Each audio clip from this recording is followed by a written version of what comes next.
First of all, Hazak Baruch, everybody. Thank you so much for coming.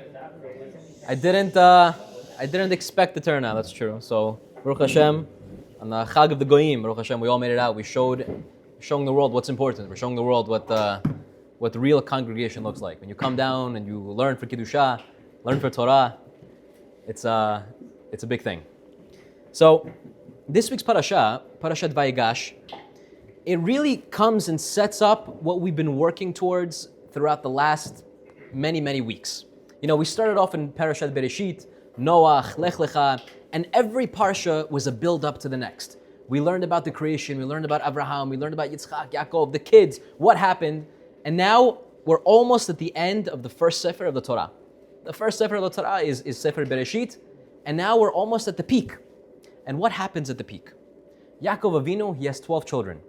One of them, Yosef Avinu, one is Yosef Tzaddik, the other one is Yehuda, and they finally have this clash, they have this meeting. It's the ox, it's versus the lion. Yehuda is the lion, he's going, he's fighting against what? He meets his brother, Ani Yosef, right? Yosef Tzaddik. But the question is, before we even delve into this topic, before we try to take out an idea, before we try to take out what can we learn from this confrontation, let's try to understand how we got here. See, Yosef HaTzadik, he was born to Rachel Imenu. This was the beloved wife of Yaakov Avinu. He was born, Yaakov, and the brothers, they saw that this boy, he was different. He would dream dreams, and one of the dreams would be like, all the brothers are going to bow down to him, and the brothers, they started thinking weird things. He would always groom himself, he would look a certain way, and the brothers, they felt like there was some sort of rivalry that was happening. And they decided, bechokhmah, bedat, whatever they thought, whatever their ability was that they led him to, that they would sell Yosef down to Mitzrayim.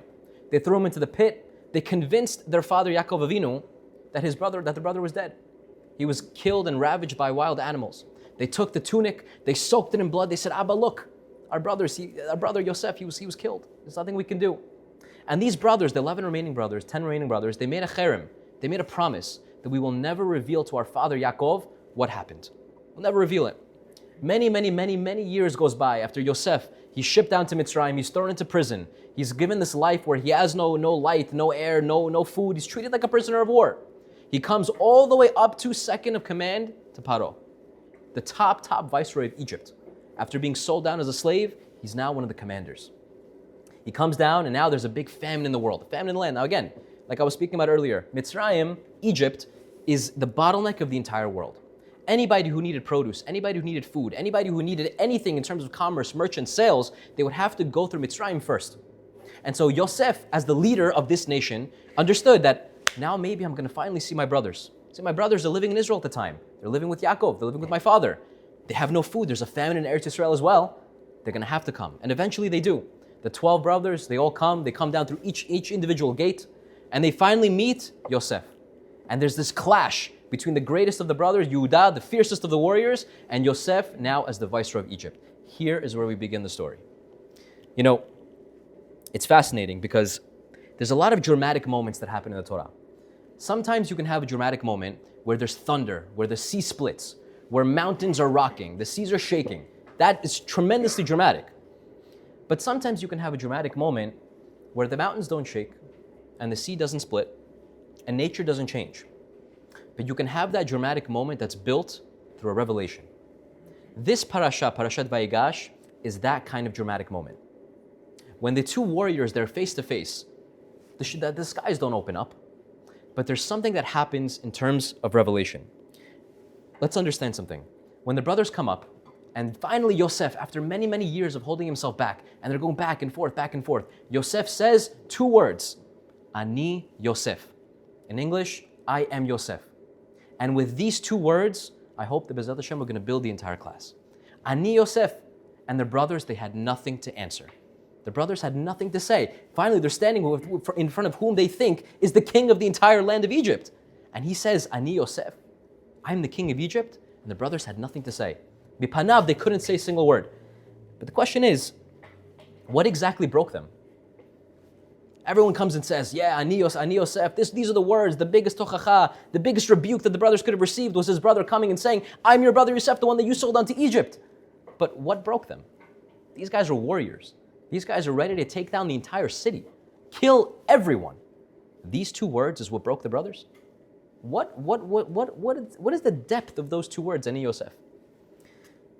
To build this up, let's try to understand exactly where the brothers were coming from, the brothers of Yosef, just before they sold him down to Mitzrayim. See, the brothers, they were very in the know.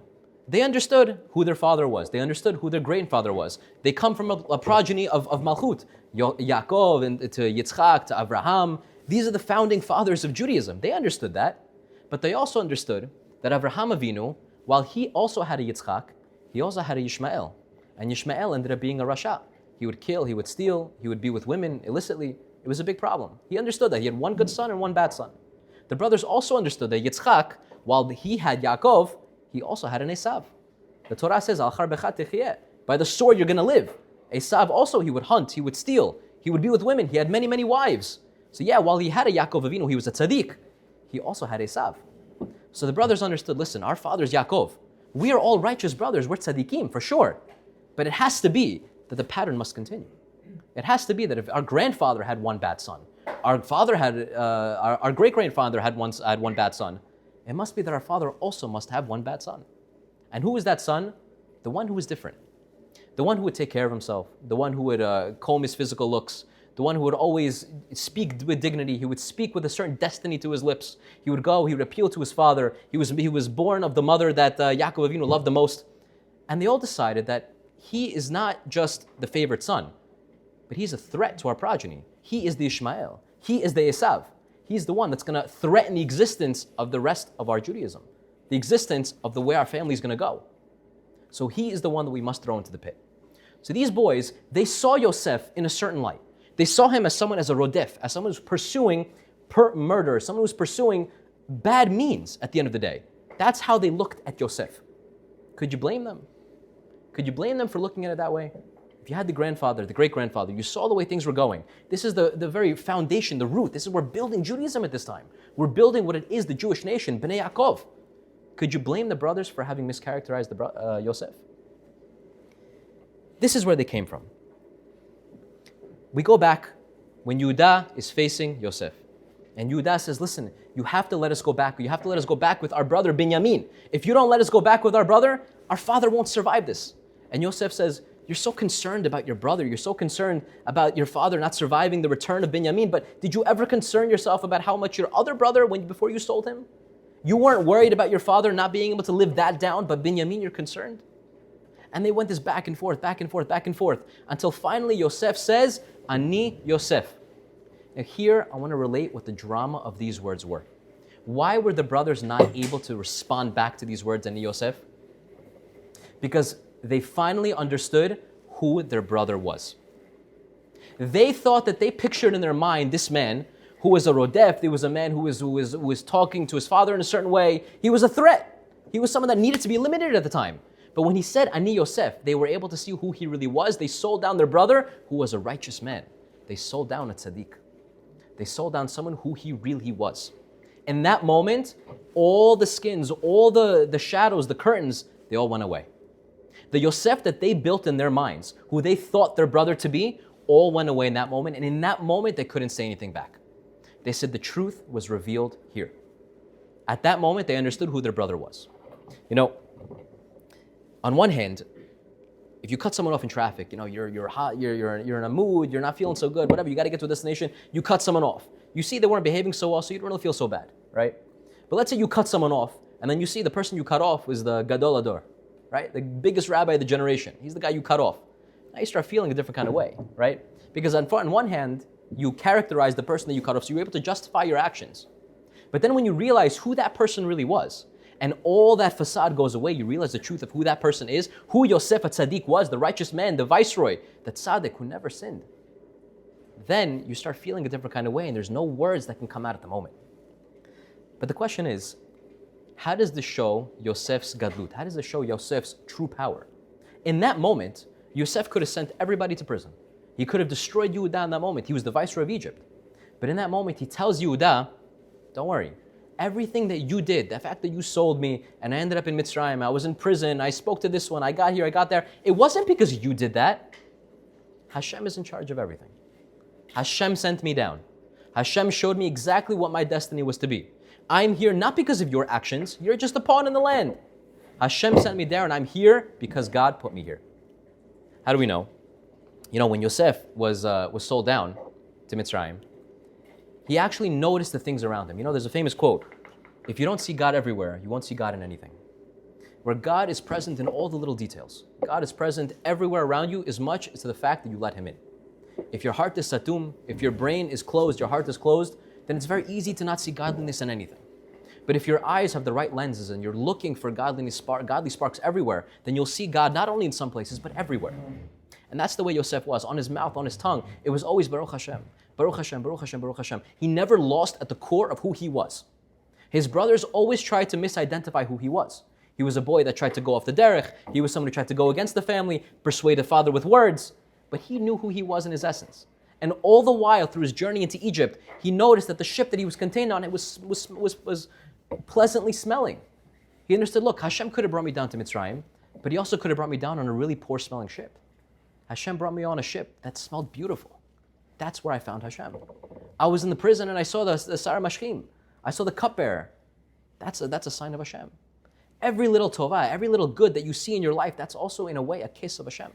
Hashem is showing you that I'm going in the right way. Hashem, give me some feedback. And because Yosef HaTzadik always had Hashem on his lips, Baruch Hashem, Baruch Hashem, Baruch Hashem, it showed the gadlut of who he was. Why? Because he never lost who he was. He never lost the actual pnimiut of who Yosef HaTzadik always meant to be. Let me give you a mashal. Imagine you have a boy, and he grows up in a family. And he thinks that he grows up poor. He grows up poor. That's what it was. His parents never afforded the days closed. They live in a small house, nothing too big, nothing too great. And all the rest of his life, he lived in this sort of means, according to what he could afford. Food was never lavish. Clothing was never so fancy. Nothing more than what he needed. At the end of his father's life, when the father passes away, he gets a letter. And in this letter, it's addressed to him. And it says, son, I wanted to let you know that really before you were born, I put millions of dollars in trust in your name. Millions of dollars in trust in your name. And it wasn't because I needed to control you. It wasn't because I wanted to do this as a bash at you. It's because now I want you to have it. And this boy, in that instant moment, he feels a shock. He feels a pain. But what is that pain? The feeling of that pain is a life that I could have lived. The life that every opportunity that I said no to because I felt like I wasn't good enough. Every opportunity that I put to the side because I said, this is not for me. This is for the people that deserve it. This is for the people that work harder. It's not for me. In that moment, all those feelings of, wow, what I could have been, what I could have done, what I could have achieved, all rushes in that one instant, in that one moment. We speak a lot about, Gehenna. Speak about Gehenna. What's Gehenna? You have Gan Eden and you have the opposite of Gan Eden. Right? People who do mitzvot, Torah, you're doing good in life and you're helping others, you're bringing other people up, you're bringing yourself up, you end up in a place for eternity. It's called Gan Eden. But the opposite is called Gehenna.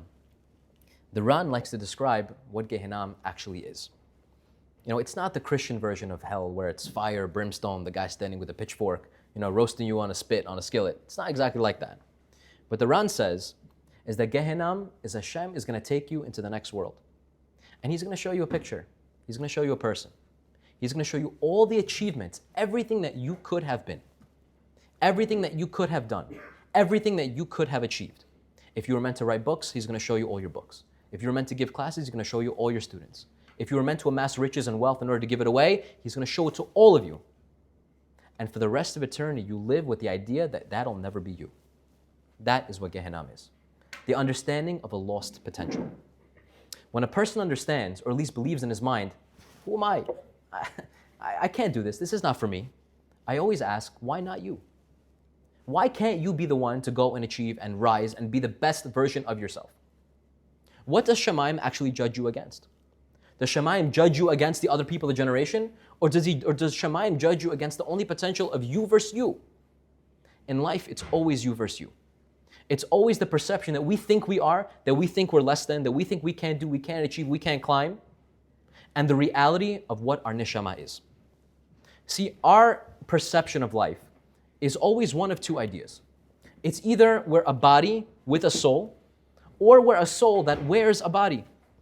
A person who lives his life as a body, who happens to have a soul within his body, is going to live in a way that, carpe diem, today's the day, seize the day, whatever I got to do, today's the day to live. But a person who lives his life understanding that I'm not just a body with a soul, I'm a soul first.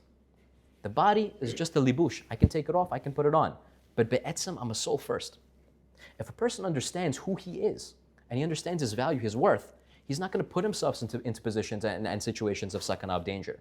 He's not going to put him into a dirty situation. He's not going to ruin his arms, his eyes, his thoughts, because he understands who he is. A guy who's driving with a Corolla is not afraid of the potholes. He's not so much afraid of the streets that he's going to go down, but a guy who's driving a Rolls Royce understands the value of the car he's in. And it's only because he understands he's driving a Rolls Royce, he's not going to bring it to the bad neighborhoods. Our neshamot, our souls, are a helik elokam ima. It's a part of Hashem. It's a part of infinity. It's a part of Ein Sof. The only limitation that we have on our souls is the one that we put on ourselves. That's the only limitation that we have on it. We say we can't reach it, we can't do it, we can't achieve it. Look at the other guys, they're doing it, not me. I can't do it. Why? I set that limitation, not God. God says you are capable of everything. And I want you to achieve it all. And I'm going to help you. Take the first step. Take the first step. Take the second step. Go to your max potential. Do everything you need to do. I'll be there along the way. But the minute you set that limitation, the minute you set that roof, that's when the potential goes away. That really, be'etzim, is what Gehenna is. You know, there's a mashal that Rav Galinsky brings down. He says there's a group of boys, and these boys, they love to live life to the T. These guys, they live life to the T. They would go out to the best restaurants, best steaks, the best wine. They would live life like there was no tomorrow. This was their thing. And they made a pact at the end of it. They said, you know what? The first one of us who's going to die in the group, we're all going to make sure that you're going to come down to all of us in a dream and tell us what's going on in Shemayim. Tell us what's going on over there, what's going to be, what to expect, how's your life going to be over there. Tell us. Happens to me, many years goes by, and who's the first one to go? A guy named Dave. Dave goes. And all the boys, they go to the Shiva, they're crying, they're mourning, it's their best friend. What do you mean? It's the boys, they're used to go out all the time. After the Shiva's done, this Dave, they all get the same dream at the same time after the Shiva. And they see Dave, and what do they see him as? The guy's burnt, the guy's charred. He looks like the steak that they put on the barbecue just a few weeks before. The guy looks like he's charred. I said, Dave, what's going on? Dave says, guys, I have one piece of advice for you. Whatever you do, don't drink whiskey. I said, what do you mean? What do you mean, don't drink whiskey? Dave, look at you. You look like you're you look like you're a crispy bit. I said, guys, I'm telling you the only thing you need to know, don't drink whiskey. Dave, you got to tell us what's going on. So Dave says, I'll tell you. You know, I passed away, and I went to Shamayim, and they started judging me. They said, Dave, how come you didn't learn Torah? And he says, I didn't feel like it. I didn't want to. Okay, checking the list. They're going down the list. How come you didn't keep kosher? I didn't want to. I didn't feel like it. Okay, you didn't feel like eating kosher. You didn't feel like how come you didn't keep Shabbat? Didn't feel like it. And the whole Bedin is going down the entire list. Dave, it looks like you did everything wrong. Like you did nothing, and you're brazen about it. What's going on over here? He says, guys, I'll explain. He says, my life, I lived with one mantra, one vision, one mission statement that guided every action in my life. Carpe diem. Seize the day. Doesn't matter what's going to be tomorrow. If I wake up drunk tomorrow, who cares? If I wake up in a fit and in anger, it doesn't matter. Today is the day to live. I only have today. I'm not going to think about tomorrow. I'm not going to think about later. Now is the time where it's time to enjoy it. This is how I lived my life. And they said, you know what? Listen, if that's how you lived your life, maybe you don't know any better. They go and they consume the Bedin up there in Shamayim. They're judging me. Am I going to go to hell? Am I going to go to Shamayim? What's going to be? They're going back and they said, you know what? What are we going to do? You didn't want to. You didn't have the desire. We're about to send you to Gan Eden. And just then, he tells the friends, that one of the prosecuting attorneys, he comes out from around the corner. And he says, no, hold on, Dave, I have a question for you. He says, okay. He says, explain to me one thing. He says, why did you drink whiskey? He says, wine, I get it. Wine is delicious. Wine's great. I understand you like steak. Steaks is always hits the spot. But whiskey, anybody who drinks whiskey knows 46% alcohol. That goes down like a fire down the throat, right? Who enjoys whiskey when they first started? Even if it's a Macallan, Glenlivet, whatever it is. It burns down the way, right? He says, I'll explain to you. See, whiskey, no one really enjoys when you first start. But afterwards, the feeling is great. You feel like you're warm, your chest is warm, your brain's good, you're feeling good. And the attorney says, so you understand that in the beginning, maybe it's rough, maybe it's hard, maybe it's sour, maybe it burns, but you know that later there's going to be a good effect. So you understood that. You understood that there's a concept of suffering a little bit now, going a little bit uncomfortable now, just to enjoy that reward. He says, yeah. And you didn't do it in any other area of life except for this? They sent me into the elevator, and instead of pressing the H up, they pressed the H down, and I went all the way down. So he says, boys, don't drink whiskey. You look at the guy's a moron, right? He obviously took the wrong thing out of the lesson. But what's the idea? What's the nimshal of this mashal?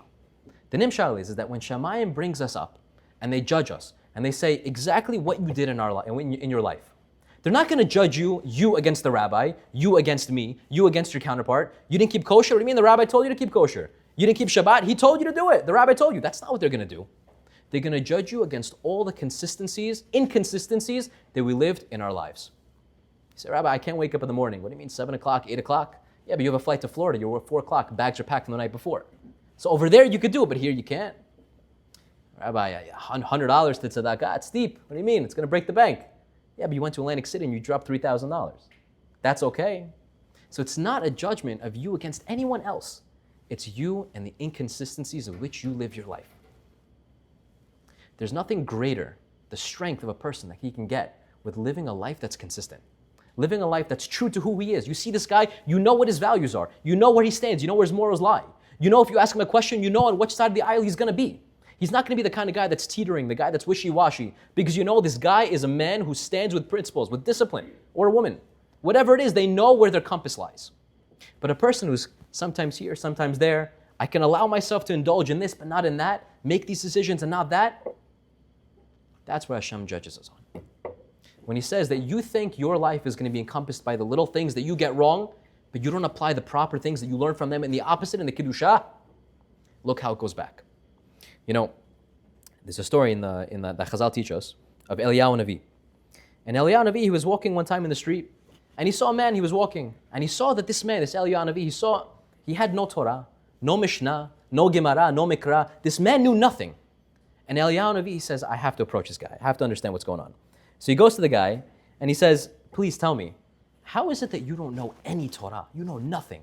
You don't know what the first word in the Torah is. You don't know any Mikra, any Pasukim, nothing. He said, how can it be? He says, Rabbi, you're going to blame me? Hashem brought me to this world. I don't have the dat. I don't have the chokhmah. I don't have the bina. I don't have the zitz flesh, like they say in Yiddish, to sit and learn. I don't have that. That's how God made me. What am I going to do? God's not going to expect me to do more than I can do. That's what it is. Eliyahu Navi says, but what are you going to tell your father after 120 years? Why you didn't learn the Torah that he brought you down here to learn? Or better yourself, or become the person you needed to be? What are you going to tell him? He says, I'm going to tell him that this is how you made me. What are you going to do? So Eliyahu Navi looks around and he says, tell me, what's your profession? What do you do? He says, I'm a master fisherman. He says, really? Show me what you do. And he goes around, says, say Chazal, and he starts tying these very intricate sailor knots and these fisherman net, and he produces in front of him a very intricate, very beautiful fishing net. He casts it into the water, it's plumb, he makes the fish fly, the fly nets, everything's perfect. Sets it in, pulls it out at the right time, catches fish, shows Eliyahu Navi, look what I can do. So Eliyahu Navi says, hold on, how did you learn all this? He says, what do you mean? This is a chokhmah. I studied it. This is something that I wanted to do. I learned it. I love it. He said, so for parnasah, for something that you do for your livelihood, for something that you do to support yourself or your family, you found the ability to get this chokhmah. You found the ability to get this knowledge of what you needed when parnasah, at the end of the day, is only cursed on men. Hashem says, al charbecha techiyeh. Parnasah, the fact that we have to go to work is only the curse of man. But Torah, which is a blessing, it only brings positivity in your life. You're going to say it over there, Hashem didn't give you the ability to learn? By the curse, God gave you the ability to learn how to fish and how to tie and how to do everything. But by the Torah, Hashem didn't give you that ability?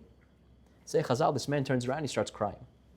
He says, these are just excuses. At the end of the day, this midah, this character trait, to be mavakshe emes, to be someone who is constantly seeking the truth, is a trait that is very, very difficult to achieve. A trait that's not only truth in the world, truth in terms of knowledge, truth in terms of what is empirically and objectively true, but the truth of what is true within myself. If I'm not doing this, what other areas of life am I constantly projecting into a different area where I'm also not doing it? But if I am doing it in one part of life and not in another, why does that inconsistency exist? And in many instances, it's because we look at ourselves as a certain person that we accept ourselves to be.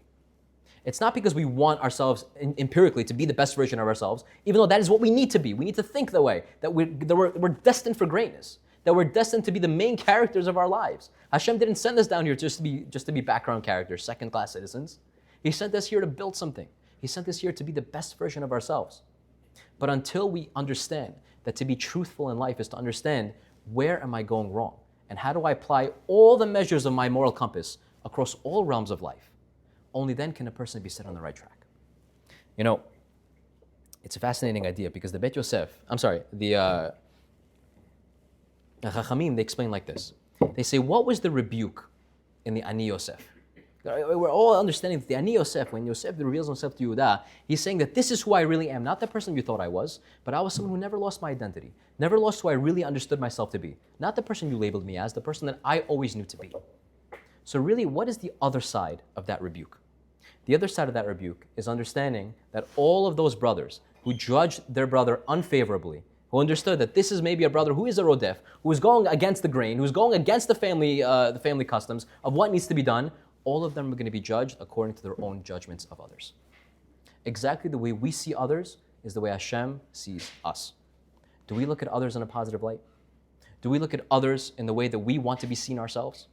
Or is everybody a liar, everybody's a cheater, everybody's a stealer? And if we don't look at ourselves with the same sort of dikduk, those same eyes, then maybe we're not being honest with the people that we really are.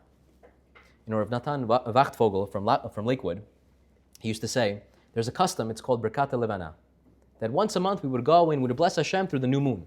And the moon would renew itself. It would be a new moon every month, once a month. And he would say that every month, there's a custom that after you say the blessings, you would go, the Ashkenazim, they would say, Shalom Aleichem. Shalom Aleichem to this one, Shalom Aleichem to that one. And it's to show that the moon is actually giving enough of a light to distinguish between one person and another person. And he would say 70 years a person can say Shalom Aleichem to other people. But never once in a person's life can he say Shalom Aleichem to himself. Because the version that we accept about ourselves is the one that is easiest to live with. It's the one that's not going to challenge our very nature of who we are.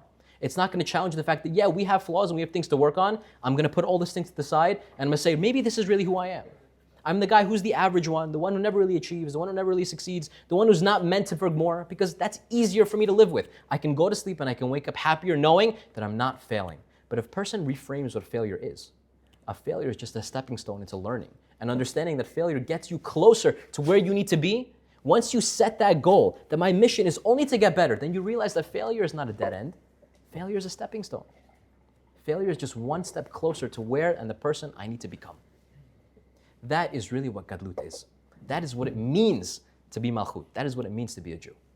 What Yosef was telling his brothers is that every time that you look at yourself as anything less than the best version of who you can be, of who you are, understand that you're making a mistake.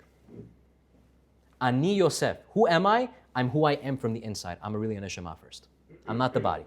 The body can be clean, the body can be fixed, the body can be washed. It's like a diamond with dirt. A diamond with dirt still has value. All you have to do is chip a little bit away of the diamond, clean the dirt, put it under the water, get a little polish. The value of the stone still has it intrinsically because it is valuable intrinsically. So to a person. A person who's a neshama first understands that the value never goes away regardless of what the parts of life they're in. You know, there was a story that I heard of a boy who comes from the former Soviet Union. The parents also from the former Soviet Union. And this was a man who he lived life averagely. He was a very average guy. Went to school average, studied average. Judaism occupied only very certain parts of their life. It wasn't like Judaism was a everyday thing. I live like a Jew. Judaism was 3 times a year. Right? You have Passover, you would matzah. On Yom Kippur, you would go to shul once a year. Hanukkah, you light the menorah. This was how he lived like Judaism. Right? That's what it was. The Pesach Seder was always very short, the 30 minutes. You know what I mean? You get the Kifut Haggadahs. You go through the thing very quickly. Make sure you tell the story. Everybody knows it already. Go right to the food. That's the key, right? That was how he lived. But he saw, and as life was progressing, and he accepted upon himself that, this is just who I am. I'm just an average person. He would always try to change things, the circumstances from outside of himself. He would say, you know what? Maybe if I move places, maybe if I get a different job, a little bit more paying job, a little bit better, something that's outside of me, maybe that's going to change my luck around. Go to a different employer, move to a different city, get a bigger house. Things will shape up if I change the things that are from without instead of the things that are from within. Things go on and they progress, and his mother gets sick. He starts describing that his mother, it was a very slow process over the course of a year, and every night he would speak to her, every night he would get closer to her. He would realize that things are going to end now soon. And he started spending a lot more time in his mother's place, in his mother's apartment. And he started looking around his mother's apartment. He would see the old same wallpaper. He would see the furniture. Every scratch on the furniture would tell a different story of his upbringing. Every wallpaper that was chipping, he would remember stories of his childhood, of how he used to go and rip it off and put it back and prank his mother. Everything was a story to be told. And then he looked at a little on the corner of his eye in the corridor, in the hallway. He would see a little bit of light, a little light switch that was always on. And you remember he would always tell his mother, Mom, why is that light switch always on? It's like a little thing in the outlet. Why is that light always on? She said, leave it, it's fine. Don't worry about it. Mom, you're wasting electricity. Why is it always on? Just leave it on. I like it on. It brings me comfort. That's what I like. After a certain while, the mother passes away. And he's sitting in the apartment. And he's looking around. He wants to see, back in the day, the child would never even dare to come into the mother's room. Back in the day, you would ask permission. Can I go into your room? Today, every parent's room is like Grand Central Station. But back then, it used to be parents had a respect for the room. You wouldn't go in. Mother passes away. And he goes in. And he sees one of the drawers are ajar. One of the drawers are a little bit open.